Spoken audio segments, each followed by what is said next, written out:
Meu cordial bom dia, um feliz sábado aos irmãos.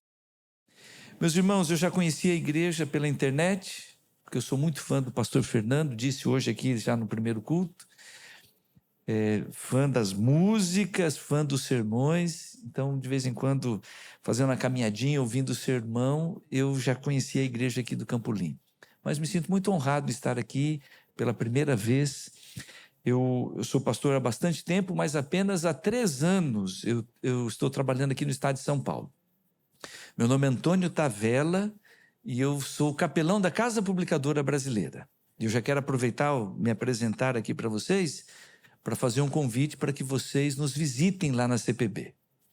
A Casa Publicadora Brasileira é editora da Igreja Adventista aqui no Brasil, é a maior editora da igreja no mundo, está aqui pertinho de vocês, e a gente recebe todos os anos, agora nos últimos anos, a gente recebe em torno de 5.000 pessoas. Mais de 5.000 pessoas vão ali para conhecerem a editora. É muito lindo, tudo muito lindo, o parque gráfico é maravilhoso, e eu posso garantir que vocês serão muito bem recebidos. Tem gente que vem de longe, organiza excursões, vem de longe ali para conhecer. Então, estou incentivando para que vocês aqui pertinho deem um pulinho lá e, repito, serão muito bem recebidos para vocês conhecerem a nossa editora. Ali na nossa matriz, nós temos filiais espalhadas pelo Brasil, mas ali na matriz, onde nós temos a gráfica, somos quase 600 colaboradores. E eu, como capelão, tenho a honra de ser o pastor das pessoas que trabalham ali. Fiquei muito feliz com o convite que o pastor Fernando me estendeu para estar aqui com vocês. E eu escolhi falar com vocês hoje a respeito do Evangelho de Lucas. Então, você que está com a Bíblia, já pode abri-la no Evangelho de Lucas. E eu quero dizer para vocês por que eu escolhi a gente abordar aqui uma mensagem baseada neste Evangelho. Quando alguém me pergunta, pastor Tavella, por onde eu devo começar a leitura da Bíblia? Eu nunca li a Bíblia, eu quero começar, por onde eu começo? Eu costumo dizer, comece pelo centro. Quando alguém da igreja diz assim, pastor Tavella, eu estou na igreja há muito tempo e estou de férias, assim, da prática da leitura da Bíblia, da oração, e eu preciso renovar a minha vida com Deus, a minha vida espiritual, e eu quero recomeçar a leitura da Bíblia. Por onde eu começo? E a resposta é, comece pelo centro da Bíblia. Qual seria o centro da Bíblia? E aí, eu sei que você entendeu. Não estou perguntando o centro do livro, a Bíblia. Na minha Bíblia, eu fecho, quando eu abro, geralmente vai parar no mesmo lugar, lá no livro de Salmos. Mas não é esse centro que eu estou falando. Estou falando qual que é o centro, onde é que está a mensagem central da palavra de Deus, onde é que está o núcleo, a essência da palavra de Deus. E a gente pode resumir dizendo, na pessoa e na vida do Senhor Jesus Cristo. Meus irmãos, nós somos cristãos, nós somos seguidores de Jesus Cristo. E olha que coisa interessante, eu pego a Bíblia, independentemente se seja o Antigo ou o Novo Testamento, e nós temos a pessoa de Jesus no centro da Bíblia. E nós temos 4 livros que eles estão dedicados a falar sobre a vida e os ensinos de Jesus. A pessoa, a vida, o que ele ensinou. Alguém se lembra quais são esses livros? Como que a gente chama esses 4 livros da Bíblia que tem esse ponto em comum? Eles se dedicaram, os autores se dedicaram a falar sobre a pessoa, a vida, os ensinos de Jesus. Os 4 evangelhos. Nós os chamamos de evangelhos. Só lembrando, eu sei que você já sabe, a palavra evangelho é uma palavra de origem grega que significa boa notícia. Esses 4 autores da Bíblia, eles se propuseram a apresentar a maravilhosa, a ótima notícia de que Jesus Cristo é o cumprimento das profecias do Antigo Testamento. Jesus Cristo é o Messias. É até redundante falar Cristo, Messias, porque Cristo é a palavra grega, Messias é a palavra em hebraico, mas as duas têm o mesmo significado, ungido. Jesus Cristo é o cumprimento, é o Messias prometido do Antigo Testamento, Jesus de Nazaré, que é apresentado aqui de maneira tão maravilhosa, é o centro da Bíblia. Repito, os 4 evangelistas se dedicaram a enaltecer. Não que os outros não tenham feito, mas se dedicaram exclusivamente à narrativa da vida e dos ensinos de Jesus. Agora vem um detalhe. Quais são os 4 evangelhos mesmo? Alguém se lembra? Fala bem alto. Quais são os 4 evangelhos? Mateus, Marcos, Lucas e João. Desses 4, 2 foram discípulos de Jesus. Fizeram parte daquele grupo especial que viveram ali com Jesus, os 12 discípulos. Quais são os 2? Que andaram com Jesus, foram discípulos de Jesus e escreveram o evangelho. Mateus e João.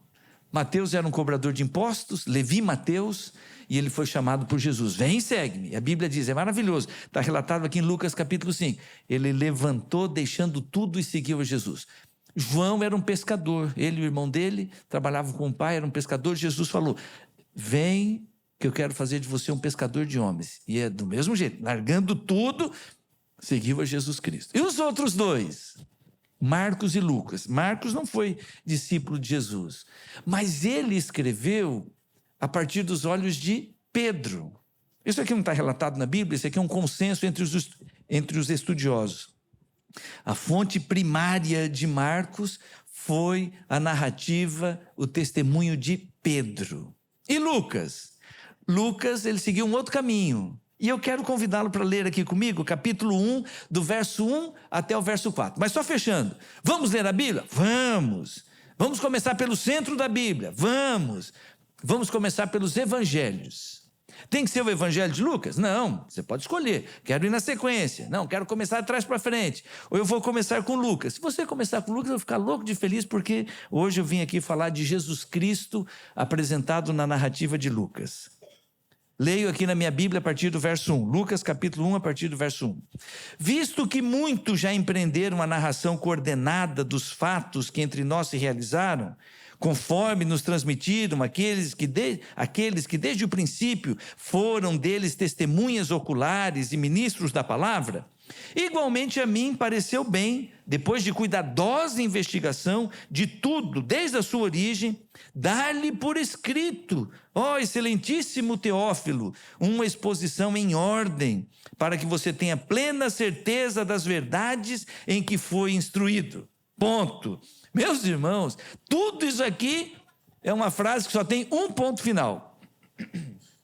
Isso acontece aqui em alguns lugares da Bíblia. Na verdade, quando foi escrito em grego, não tinha ponto final em lugar nenhum. Mas por que eu estou mencionando isso? Você conseguiu entender tudo que eu li? Se você entendeu de primeira, eu tenho que te aplaudir. Eu precisei ler algumas vezes aqui para entender.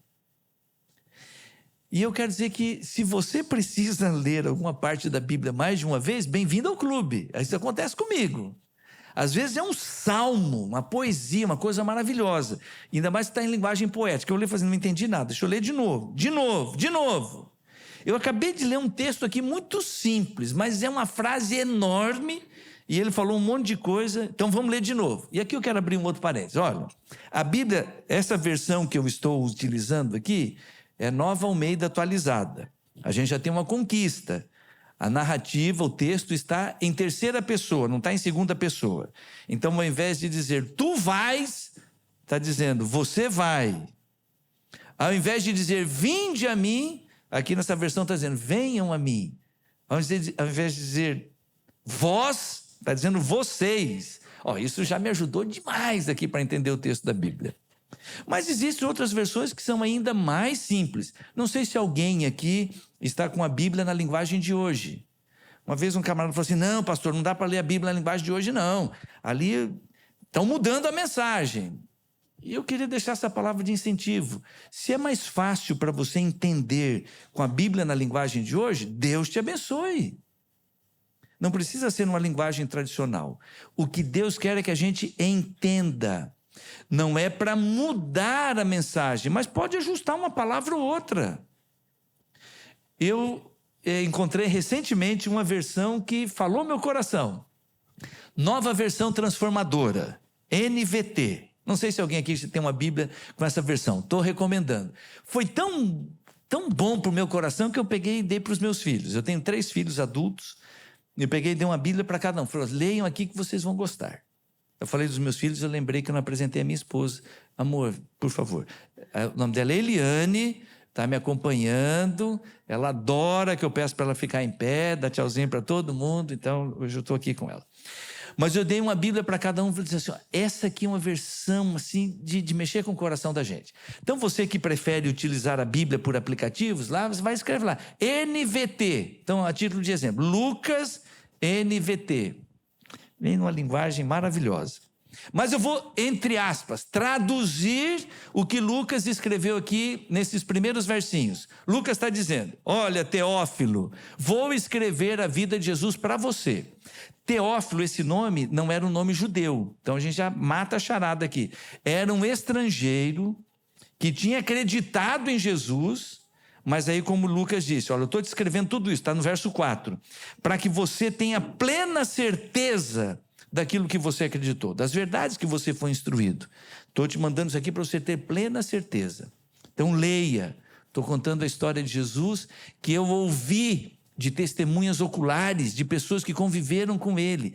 E eu fiz uma profunda pesquisa antes de escrever essa narrativa, desde as origens até os últimos acontecimentos da vida de Jesus. Deu para entender? Estou parafraseando, foi isso que ele disse aqui nas primeiras palavras. Lucas, ele apresenta Jesus de uma maneira diferente. É por isso que o sermão de hoje, eu estou destacando ali, peculiaridades e lições espirituais do terceiro evangelho, que no caso é o evangelho de Lucas. E eu quero destacar uma característica do evangelho de Lucas. Lucas, um evangelho para todos. Você já vai descobrir por que eu escolhi esse título. Algumas curiosidades que eu gostaria de compartilhar aqui com os irmãos. Nós temos 4 evangelhos e tem alguns estudiosos que eles propõem a harmonizar as 4 narrativas. Cada um dos autores tinha um objetivo ao apresentar a vida de Jesus. A título de exemplo, Mateus, ele escreveu pensando no povo judeu. E na narrativa, ele era judeu, Levi Mateus era judeu, e ele estava querendo apresentar Jesus como sendo o Messias prometido pelos profetas. E você vai lendo o texto de Mateus e você descobre inúmeras vezes Mateus dizendo, isto aconteceu conforme disse o profeta Isaías. E isto aconteceu conforme disse o profeta Jeremias. E outros profetas que ele vai mencionando. Ele faz questão de dizer para o seu povo, Jesus de Nazaré, ele é o cumprimento das profecias. Ele é o Messias prometido pelos profetas. E ele tem ali o seu objetivo. Lucas tinha um outro público-alvo, eu já vou dizer para vocês qual. E de igual maneira, João e Marcos. Aí os estudiosos pegam, cada um contando a sua perspectiva da história e eles tentam harmonizar. A gente chama isso na teologia de harmonia dos 4 evangelhos. Estão aqui os 4 evangelhos que a gente já falou e eles tentam colocar isso numa sequência, numa narrativa que seja, de preferência, uma narrativa cronológica. Eu vou oferecer aqui para vocês uma dica. Será que tem alguém que se propôs a escrever a vida de Jesus, tentando colocar uma harmonia entre os 4 evangelhos, e isso chegou aqui para nós de uma maneira mais fácil? Tem uma escritora norte-americana chamada Ellen White. A maioria de vocês aqui já ouviu falar dela. E ela escreveu um livro apaixonante, chamado O Desejado de Todas as Nações. Eu digo que é apaixonante porque não tem como ler O Desejado de Todas as Nações e não se apaixonar por Jesus Cristo. Eu sei que alguns aqui já leram e vão poder confirmar o que eu falei. É simplesmente maravilhoso. E a senhora White, ela fez esse trabalho, pegou os 4 evangelhos e ela colocou numa narrativa sequencial, assim, quase que cronológica, para a gente ter uma visão mais ampla. Então a gente vai olhar para Jesus não só pela perspectiva de um evangelista, mas pela perspectiva dos 4. Vale a pena a leitura, O Desejado de Todas as Nações. Quando a gente olha para essa narrativa, algumas coisas podem ser destacadas. A primeira delas, se deram ao trabalho de contar. Os 4 evangelhos apresentam 179 eventos. O que seriam eventos? Quando eu olho aqui na minha Bíblia, tem alguns subtítulos em negrito. Dá uma olhada aí na sua Bíblia para ver se você tem isso também. E nós lemos até o verso 4, antes do verso 5, na minha Bíblia está escrito, o nascimento de João Batista é anunciado. Está escrito aí na sua também? Então olha aqui, esse aqui é um evento.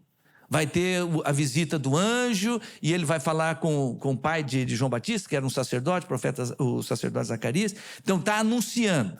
Aí eu viro a página, tem outros aqui. Agora lá no verso, depois do verso 25, tem mais um evento. O nascimento de Jesus é anunciado. E aí vai aparecer o anjo Gabriel, vai falar com Maria, etc, etc. No decorrer dos 4 evangelhos, a gente tem esses negritos. Cada um desses negritos aqui é um evento. Juntando os 4, nós temos 179 eventos.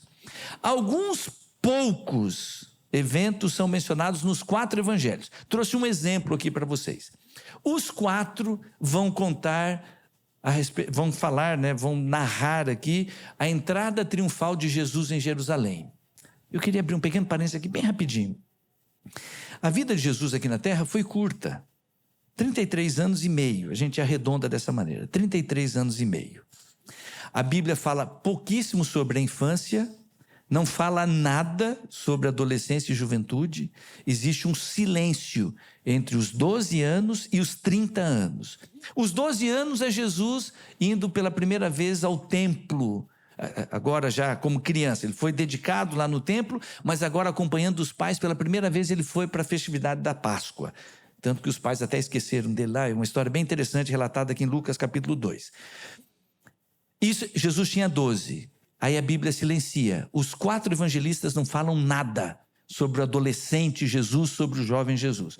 Aí a gente recomeça a narrativa com o batismo de Jesus aos 30 anos. João Batista está pregando lá no deserto da Judéia, às margens do Rio Jordão, e Jesus aparece lá para ser batizado e dar início ao seu ministério público. Eu preciso, mais um parentezinho aqui. Quando a Bíblia silencia, qual deve ser a nossa atitude? A Bíblia não falou nada sobre Jesus entre os 12 e os 30. Eu queria dar uma sugestão para vocês. Diante do silêncio da Bíblia, a melhor coisa que você pode fazer é ficar quieto. É ficar calado. Porque qualquer coisa que você colocar no silêncio é conjectura.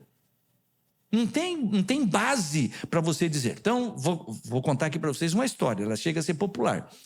Jesus, depois dos 12 anos, ele foi no templo e ele percebeu, ele conseguiu se reconhecer no ritual do templo e ele percebeu, eu sou o Messias.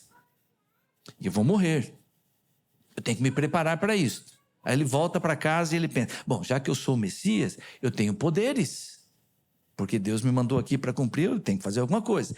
E ele começa a testar os seus poderes. Um dia ele está passeando no meio da natureza e vê um passarinho morto. Aí ele vai lá com o dedinho dele de adolescentezinho e o passarinho ressuscita e sai voando. Olha que lindo! Ele fala, opa! Então se eu consigo ressuscitar passarinho um dia, eu vou ressuscitar alguém. Gente, onde é que está escrito isso? Eu estou perguntando para vocês, onde é que está escrito? Não está. Diante do silêncio da Bíblia, a minha maior contribuição é ficar quieto. Contei a história para vocês. Aconteceu ou não? Eu perguntei, ela está dando crédito para mim. Eu falei, eu contei uma história para vocês. Aconteceu ou não? E ela disse sim. E eu quero dizer para vocês, será que aconteceu? Ou será que não aconteceu? E aí tem gente que começa a patinar em cima disso daqui. Não se aventure. Qualquer coisa que você fizer no silêncio da Bíblia é conjectura, não vai contribuir. O que você precisa saber está revelado. O que eu preciso saber é que Jesus nasceu aqui, sendo Deus, nasceu em forma humana, foi um bebezinho, fugiu para o Egito, voltou, aos 12 anos, está lá no templo, silêncio. Aos 30 anos começou o seu ministério. E aí a Bíblia dedica bastante tempo para falar sobre o ministério de Jesus. Os evangelistas vão dedicar bastante tempo. O ministério de Jesus durou aproximadamente 3 anos, um pouquinho mais de 3 anos. E aí tem um ponto nessa trajetória do ministério de Jesus que é super enfatizado. Vamos repetir. Da vida de Jesus, a ênfase está centrada nos 3 anos do ministério público de Jesus. E do ministério público de Jesus tem um ponto que é super enfatizado. É a última semana de Jesus aqui na terra. E o que aconteceu na última semana de Jesus aqui na terra? a sua morte e a ressurreição. O clímax da história de Jesus é a cruz. Jesus cumprindo a missão de ser o meu Salvador, de ser o seu Salvador. E eles, os evangelistas, eles demonstram isso com o espaço, com o tempo, com a quantidade de texto que é dedicada à última semana de Jesus aqui na terra. E aí vem esse ponto em comum para os 4. Eles relatam Jesus chegando na cidade de Jerusalém. Era um final de semana, era uma semana especial, que era a semana da Páscoa. A cidade estava lotada. E agora Jesus, pela primeira vez, ele se permite ser reconhecido como o Messias, o cumprimento da profecia, o rei. Eu digo assim, se permite publicamente. Já tinham tentado entronizar a Jesus, ele falou não. E agora ele permite ser o centro dos holofotes. Agora que coisa interessante, chega a ser contraditório. Jesus, o Messias, todos nós esperamos que ele seja entronizado. E ele diz, agora olhem para mim, cheguei no meu ápice. E ele caminha não para o trono, ele caminha para a cruz. Por isso que era difícil alguns reconhecerem que Jesus, aceitarem Jesus como sendo o Messias. A gente estava esperando um rei. E quando ele chega no seu clímax, ele vai para a cruz. Sim, para a cruz. E alguns de nós queremos o trono. Mas Jesus, o nosso Salvador, escolheu a cruz, e foi por você e foi por mim. Estou só destacando aqui um dos eventos. Então você pode ter certeza, quando tem esse ponto de sincronia, de convergência entre os 4 evangelistas, é um destaque. Os 4 vão contar a história da cruz, os 4 vão contar a história da ressurreição. Mas eles, no meio desses 179 eventos, tem alguns que só um ou outro vai contar. E no caso de Lucas também, ele tem coisas que só ele vai contar. Mas eu gostaria de destacar que dos 179, Lucas relata 120. 2/3 de tudo que foi falado sobre Jesus, Lucas mencionou. E dentre esses 120 que ele narra, tem 43 que só ele vai contar. E eu já vou dar alguns exemplos para vocês. Por que ele escolheu contar algumas histórias que outros não contaram? Mas hoje, passar bem rapidinho. A gente, juntando os 4 evangelhos, nós encontramos 40 parábolas. Das 40, Lucas contou 26. Juntando os 4 evangelhos, nós temos 35 milagres. Dos 35, Lucas mencionou 20. Qual que é a conclusão disso? Fazendo uma comparação entre os 4 evangelhos. Lucas está em primeiro lugar em extensão, em abrangência, em singularidade e no número de milagres e parábolas relatadas. E ponto. E eu queria dizer para você, leia o evangelho de Lucas. Ele é maravilhoso. Mas tem algumas características que fazem dele realmente um evangelho diferente. E eu quero dizer para vocês por que eu escolhi esse título de que Lucas é um evangelho para todos. Lucas foi o único autor da Bíblia a não ter nascido no meio do povo de Israel, do povo judeu. Todos os 40 profetas que participaram na composição da Bíblia eram filhos de Abraão, entre aspas. Eram do povo de Israel, eram judeus. A exceção, Lucas. O único estrangeiro que, por sinal, escreveu 2 livros. Escreveu o Evangelho de Lucas e qual foi o outro? Qual foi o outro livro? Atos, o livro de Atos dos Apóstolos. Tem pessoas até que fazem questão de dizer, Lucas escreveu a mesma história em 2 volumes. Como assim a mesma história? Jesus e os discípulos dando continuidade ao que Jesus estabeleceu e consolidando a igreja.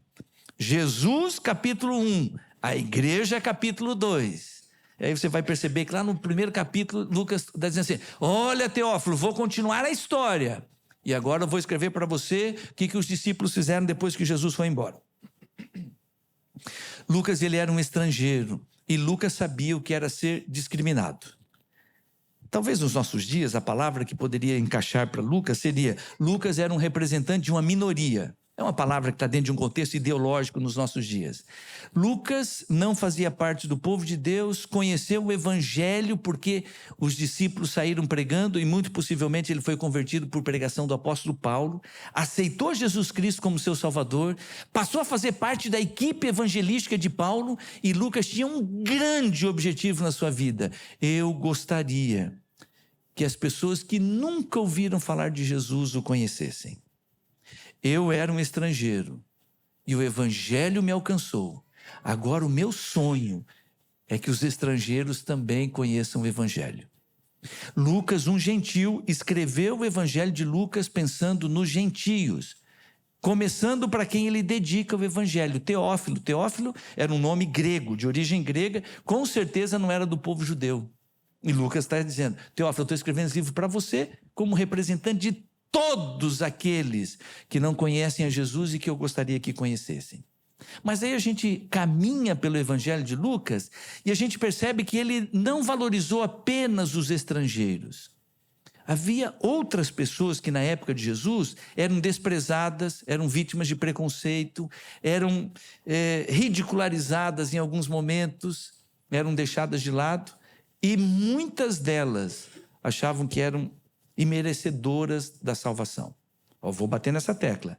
Muitos desses grupos, por influência dos crentes daquela época, diziam assim: eu não mereço a salvação. Jesus veio para salvar aquelas pessoas, eu não. E agora vem Lucas para dizer: mas aos olhos de Jesus, você tem muito valor. E Jesus veio salvar você. E ele valoriza pessoas como você. Quem são essas pessoas no Evangelho de Lucas? Não apenas no Evangelho de Lucas, mas Lucas, de maneira especial, ele investiu muita intencionalidade nisso. Primeiro grupo, os pobres. Lucas, na sua narrativa, ele faz questão de dizer: Jesus tinha uma quedinha pelos pobres. Jesus amava o pobre. Por sinal, Lucas é o camarada que mais enfatiza que Jesus era pobre.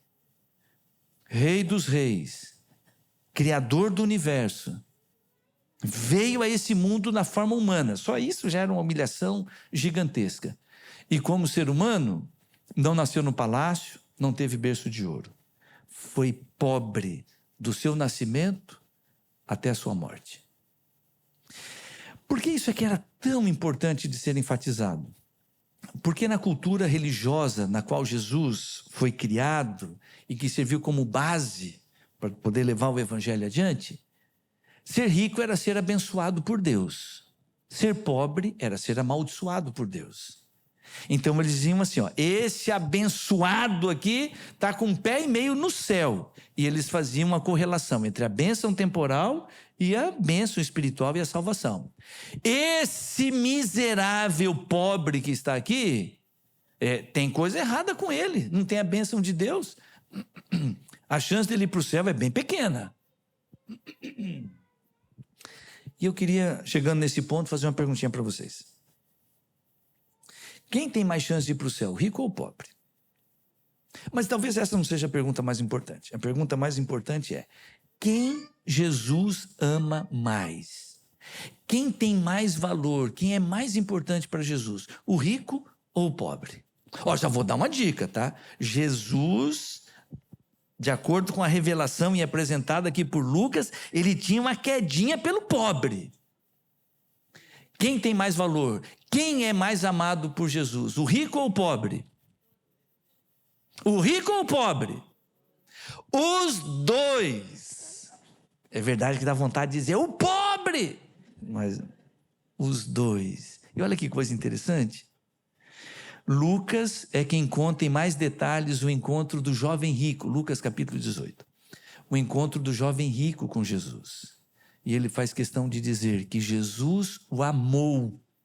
É uma expressão da Bíblia para dizer, quando Jesus olhou para aquele jovem rico, perdido, rico e perdido, Jesus o amou. Jesus ama mais o rico ou o pobre? Os dois. Quem é mais importante para Jesus, o rico ou o pobre? Os dois. Quem vai ter a casa mais bonita lá no céu? O rico ou o pobre? Quem, irmãos? Eu não sei se vocês estão inseguros para responder. Quem vai ter a casa mais bonita lá no céu? O rico ou o pobre? Os dois. Agora tem um detalhezinho. Nós somos discípulos de Jesus. E a igreja é para representar o reino de Deus aqui na terra. Jesus é o nosso exemplo, é o nosso modelo. Como é que a gente trata o rico e como é que a gente trata o pobre? Uma vez eu estava numa igreja, eu sempre faço questão de contar isso daqui, porque eu considero que é uma frestinha que nós temos que vigiar. Uma vez eu estava numa igreja e uma irmã passando a lição. O tema da lição naquela semana era humildade. E ela falou assim, meus irmãos, humildade faz parte do reino de Deus. Eu falei, amém. E ela disse assim, não significa que a gente vai tratar todo mundo igual. Eu falei, como assim? Vocês deu para entender a incoerência? Humildade é um princípio do reino de Deus. Nós, como igreja, estamos aqui para representar o reino de Deus. Não significa que nós vamos tratar todo mundo... Como assim não vamos tratar todo mundo igual? E ela foi explicar. Irmão, se chegar um andarilho aqui na porta da igreja, nós vamos recebê-lo? Aí os irmãos, sim, a gente vai receber. Mas e se chegar um médico aqui na porta da igreja? Nós vamos receber igual? Aí ficou um silêncio. Aí eu falei assim, não, né, irmãos? Eu falei assim, Jesus, será que aqui estou na igreja certa mesmo? Se chegar um andarilho, a gente recebe? Estou perguntando para vocês. Eu não sou aqui dessa igreja, irmãos. Me ajudem. Se chegar um andarilho, a gente recebe? Amém, Jesus. Em nome de Jesus. E se chegar um médico, a gente recebe? Sim. Quem que a gente trata melhor? Se chegar alguém de ônibus, a gente recebe? Sim ou não? Sim. E se chegar com aquele carro, que é uma espaçonave, a gente recebe? Quem que a gente recebe melhor? Uma vez o irmão da igreja falou assim, pastor Tavella, você não me respeita. Eu falei, meu irmão, me perdoa. Eu jamais gostaria de desrespeitá-lo e, por favor, se for necessário, eu vou pedir perdão de público. E falei de todo o coração. Eu disse para ele assim, mas eu nunca tive a intenção de desrespeitá-lo. Como é que eu te desrespeito? Ele falou assim, pastor, todo mundo me chama de doutor. Até o governador do estado. Ele trabalhava para o governador. Até o governador do estado me chama de doutor. E você me chama de irmão. A gente está lá na igreja e você fala, irmão, você me desrespeita. Pastor, tem um outro camarada, ele é médico. Ele tem um mestrado dele na França. Ele faz parte da equipe de transplantes aqui do hospital top aqui. E você, ao invés de dizer doutor, você fala o irmão. Eu falei assim, meu irmão. E falei com todo respeito. Não te chamo e não vou te chamar de doutor. E, irmãos, com todo respeito, não tem problema nenhum de chamar alguém de doutor. Falei, mas na igreja a gente representa o reino de Deus. Você é meu irmão. O fulano de tal é meu irmão, eu vou chamar. Mas a gente chama de pastor. Falei, isso é título de serviço. Pastor é servo. E se você for pastor, eu vou fazer questão de dizer, está aqui o pastor, o servo. E a Bíblia valoriza muito o ministério e diz da função que exerce. Mas nunca coloca o pastor acima dos outros. E você que é advogado, eu posso te aplaudir. Mas você não é melhor que ninguém. Ele conclui dizendo assim, pastor, é o seguinte, foi um erro você vir trabalhar nessa igreja. Isso aqui é uma igreja diferenciada. Você é pastor de periferia. Você trata todo mundo igual. Quando chegou nessa parte eu fiquei bem feliz. Porque ele estava me criticando. E eu falei assim, mas que baita elogio. Você trata todo mundo igual. Eu falei assim, meu irmão, se eu não sirvo para ser pastor dessa igreja, eu respeito a sua opinião. Agora você dizer que eu trato todo mundo igual como se isso fosse uma crítica, eu recebo como elogio. Aí, irmãos, eu confesso, eu fui irônico. Mas vocês vão me entender. Eu falei assim, e eu vou dizer com quem que eu aprendi. Foi com um tal de Jesus Cristo. Você já ouviu falar desse cara? Com todo respeito, esse cara, né? Já ouviu falar de Jesus? E não é que nós estamos aqui no século 21, nós somos cristãos, discípulos, seguidores de Jesus Cristo. E nós queremos dizer para as pessoas que quando nós nos reunimos como igreja, a gente representa o reino de Deus, porque nós somos aqui seguidores de Jesus. E será que a gente pode cair na armadilha de tratar alguém de forma diferenciada por causa da posse, do título, do patrimônio que ele tem? A gente tem que vigiar, eu tenho que aprender com Jesus. Jesus, ele personalizava, ele não tratava todo mundo como se fosse num balaio. Ele personalizava a maneira de tratar a cada pessoa. Mas olha só que coisa interessante, todos eram importantes para ele. Todos eram tratados de igual maneira por ele. Com as abordagens que fossem peculiares, mas todos diziam, para Jesus eu sou importante. Não tem ninguém que esteja acima de mim. Só Ele, meu Salvador. Temos que aprender isso com Jesus. Outro grupo que ele valorizava demais. Eu digo ele, Lucas, valorizando, porque ele estava representando Jesus ali na narrativa. As mulheres eram desprezadas na época de Jesus. Eram consideradas posse, um objeto que pertencia ao marido. E no sonho do Pai do Céu, o povo judeu era para representar de forma completamente diferente. Mas mesmo entre o povo judeu, infelizmente, consequência do pecado, muitos tratavam a mulher como se fosse um objeto, uma posse. Pois Jesus foi, eu não gosto muito dessa palavra, mas vocês vão entender o contexto. Jesus foi revolucionário na maneira como ele tratou as mulheres. Ele deu valor, ele deu importância para as mulheres. Colocou as mulheres no lugar em que elas sempre deveriam estar, em pé de igualdade com os homens. Não acima dos homens. Porque os homens também não devem estar acima das mulheres. Quem é mais importante aos olhos de Deus? O homem ou a mulher? Podem responder, irmãos, por favor, para a gente não dormir. Quem é mais importante, os homens ou as mulheres? Os dois. Quem vai valer mais quando chegar lá no céu? Tá chegando um homem, aí todo mundo, agora chegou uma mulher. Como é que vai ser? Os dois. Irmãos, eu vi uma senhora, uma estudiosa, estava na internet fazendo um barulhão enorme, na religiosa, dizendo assim, enquanto nós não rasgarmos a Bíblia, as mulheres não vão ocupar a posição que elas merecem. Porque a Bíblia é fruto de uma narrativa machista, patriarcal. Se você quer colocar a mulher no seu devido lugar, rasgue a Bíblia. Eu falei, mas meu Pai do céu, eu olho lá na Bíblia, entendendo o contexto em que as pessoas viviam, eu vejo o esforço de Deus usando o seu povo, e de maneira especial Jesus Cristo, enaltecendo a mulher. Tem alguns textos difíceis, é verdade. Mas quando você entende o contexto, Jesus foi revolucionário. Isso aqui não é tema de hoje, é tema para outra conversa. Mas grava aí o resumo do resumo, a mensagem da Bíblia. Primeira coisa, homens e mulheres são totalmente diferentes. Homem e mulher são diferentes, não são iguais. Deus não erra. E por serem diferentes, também têm funções diferentes que Deus estabeleceu. Deus não erra. Agora tem um ponto que talvez a gente escorregue. São diferentes, têm atribuições, funções diferentes, mas têm o mesmo valor. A Bíblia apresenta o homem e a mulher com o mesmo valor, com a mesma importância. E é tudo que basta aos olhos de Jesus.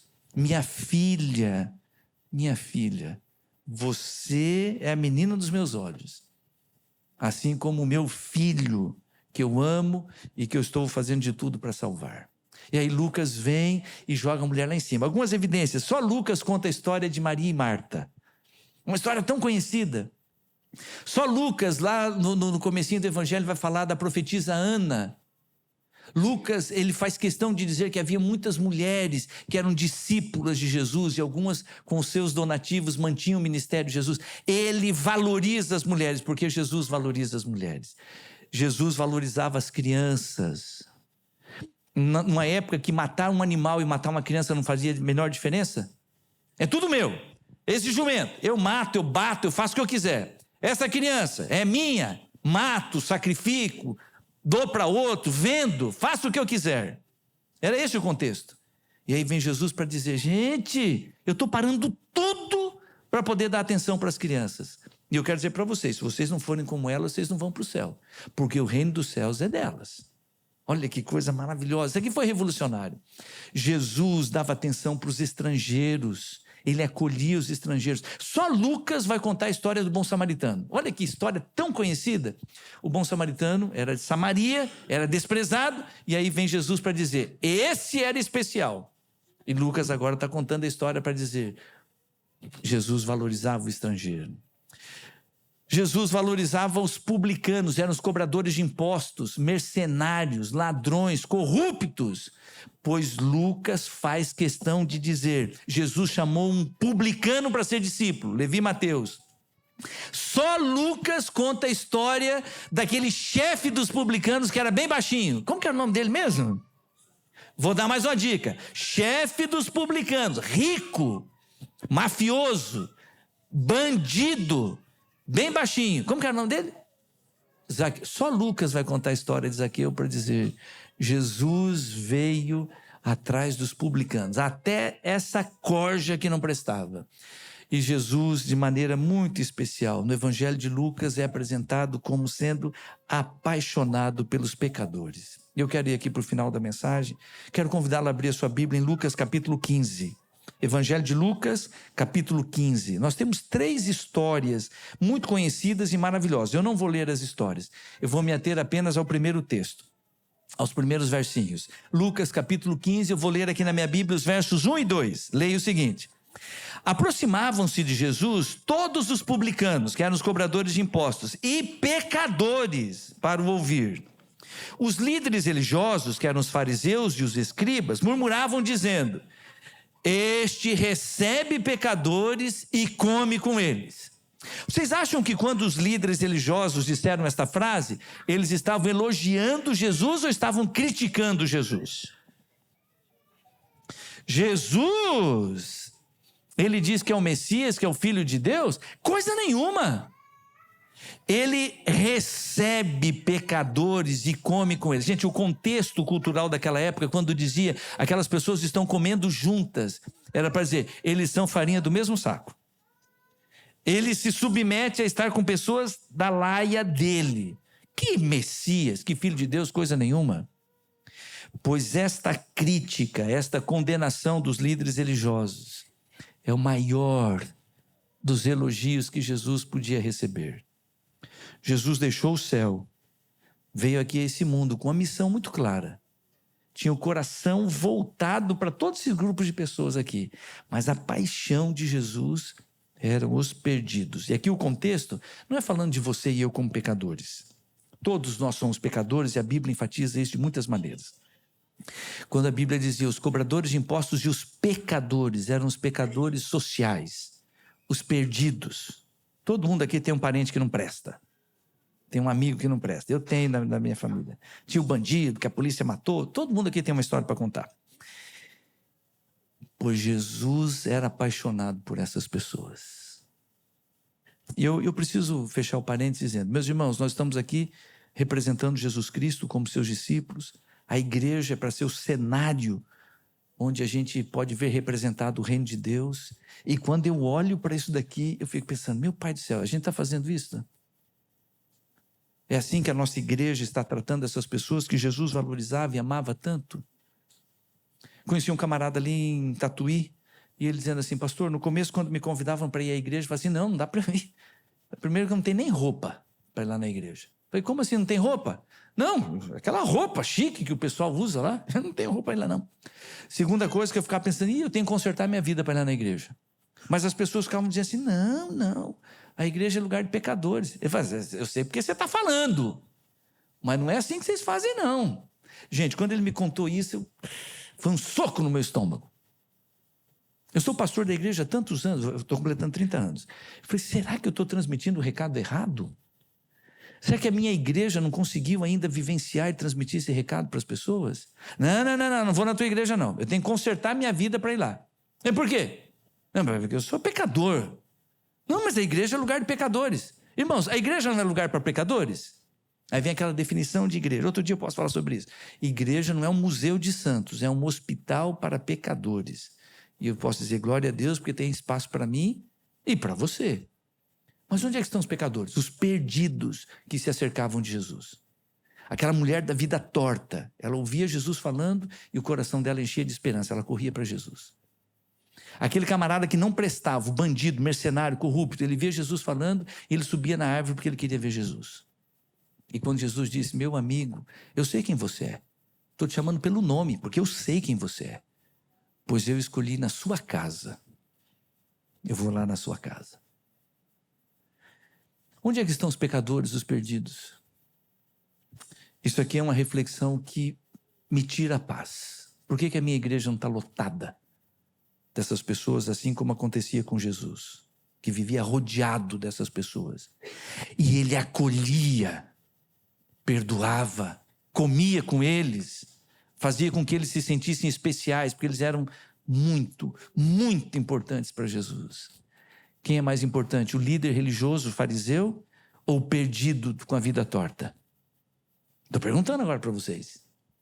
É o pastor, apareceu de paletó e gravata. Depois que eu fui me dar conta, o pastor Fernando não prega de gravata, né? Se algum dia eu voltar aqui, eu vou voltar sem gravata. E aí, meus irmãos, é o pastor, deixa eu ver se eu estou com cara de santo aqui, ou o miserável perdido que você conhece, que não presta? Quem que é mais importante aos olhos de Jesus? Respondam, por favor. Os dois. E talvez o miserável perdido pecador, sentindo a sua necessidade de salvação, vai para o céu. E o líder religioso, no alto da sua santidade, entre aspas, vai ficar. E é por isso que é Lucas que conta, só ele vai contar, a história do publicano e do fariseu que foram até a igreja. O fariseu, líder religioso santo, bateu no peito para dizer: Senhor, hoje eu venho aqui te agradecer, porque eu sou bom, e não sou igual esse cachorro miserável que está aqui do meu lado, esse cobrador de impostos.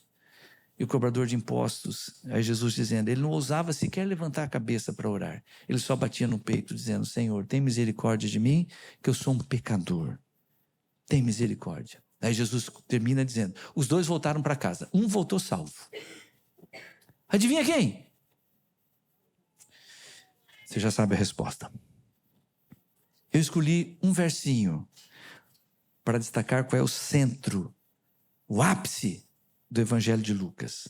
Você pode abrir a sua Bíblia, por favor? Lucas capítulo 19, verso 10. Lucas 15, nós já lemos. Lucas 15, versos 1 e 2. Lucas 19, verso 10. É a história de Zaqueu, que é tão conhecida. Jesus falou: Zaqueu, eu sei que você não presta, mas mesmo assim eu vou lá na sua casa. Enquanto Jesus estava com Zaqueu, Zaqueu percebeu: ele me ama, ele me perdoa, ele me salva. E como resposta a tudo isto, a Bíblia diz que Zaqueu deu uma festa, encheu a casa de gente que não prestava, gente perdida. E Jesus ali conversando com todos eles. E aí Zaqueu se levanta e falou: Senhor, eu quero dizer de público aqui, qual é o efeito do Evangelho na minha vida. Eu aceitei o perdão que o Senhor me oferece. O perdão que me liberta da culpa, da condenação do pecado. Mas, Senhor, eu aceito o teu poder para me livrar da prática do pecado. Meus irmãos, o Evangelho da Bíblia ele é completo, ele é inteiro. É um Evangelho que cura, que restaura e que liberta o pecador da prática do pecado. Por que eu estou enfatizando isso? Porque é o Evangelho da Bíblia. E muitos de nós, talvez com a melhor das intenções, têm pregado o Evangelho pela metade. A gente vai ao encontro do pecador para dizer para ele assim: Jesus te ama. E aí todo mundo tem que dizer amém. Jesus te perdoa. Amém, amém. Incondicionalmente. Não me interessa quem você seja e o que você tenha feito. Existe perdão para você. E os anjos dizem amém. Aí a gente quer dar um passinho a mais que Jesus não deu. E a gente diz para a pessoa assim: e olha, não se preocupe em abandonar o pecado. Você pode continuar na prática do pecado. Porque o Evangelho ele tem a sua limitação. É só para perdão e para te libertar da condenação. Mas ele não vai te libertar da prática do pecado. Continua sofrendo aí na prática do pecado. O Evangelho da Bíblia, representado aqui pela história de Zaqueu. Zaqueu se levanta e fala assim: Senhor, como impacto da salvação que o Senhor me oferece, eu mudo de vida. Eu abandono a prática do pecado. Não vou roubar mais. Vou pegar metade da minha fortuna, vou distribuir com os pobres. A outra parte eu vou restituir aqueles que eu roubei.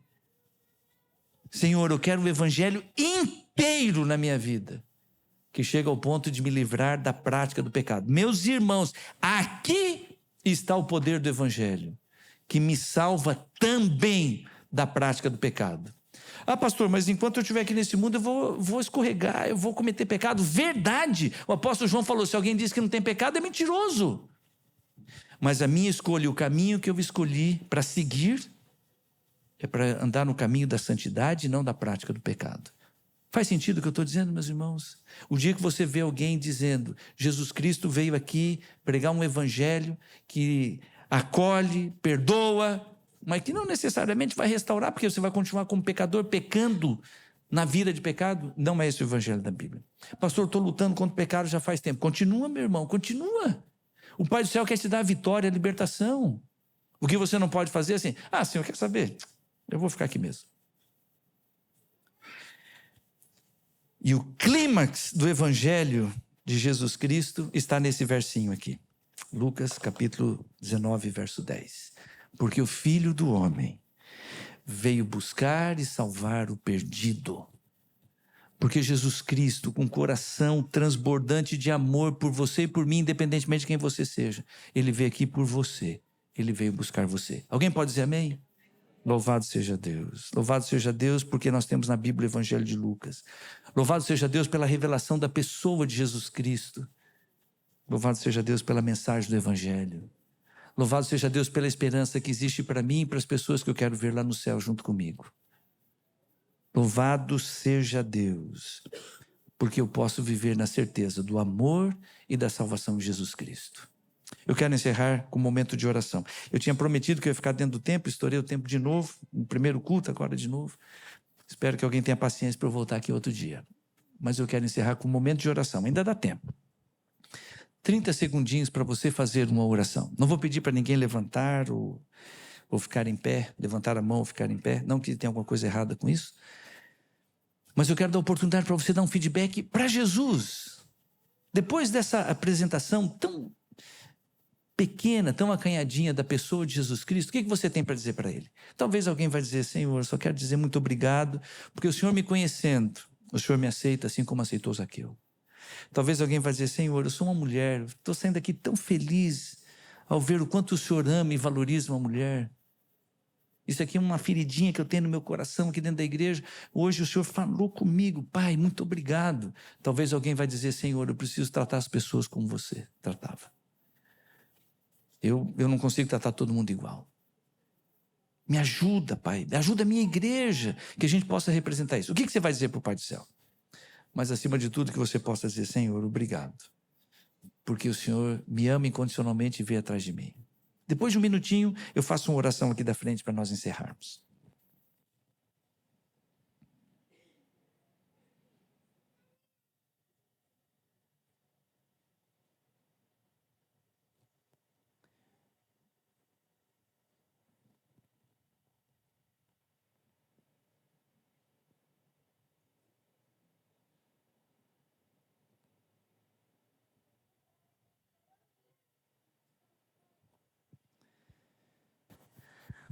Pai do céu, nosso Deus, louvado seja o teu nome pela salvação em Jesus Cristo, porque essa história tão maravilhosa nos alcançou, nós temos acesso a ela na revelação da tua palavra.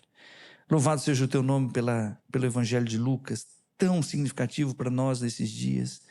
Ajuda, Pai, que esse Jesus maravilhoso revelado nessas páginas conquiste o nosso coração, para que nós tomemos posse do perdão, da cura, da restauração, da libertação do pecado, Pai. E que nós sejamos testemunhas para que outras pessoas tomem essa decisão conosco. Que no dia do encontro com Jesus, possamos estar preparados para recebê-lo como nosso Senhor e Salvador. Abençoa esta igreja, abençoa cada família aqui representada, abençoa cada filho teu que ouviu essa mensagem. É a nossa oração em nome de Jesus. Amém. Amém, Jesus.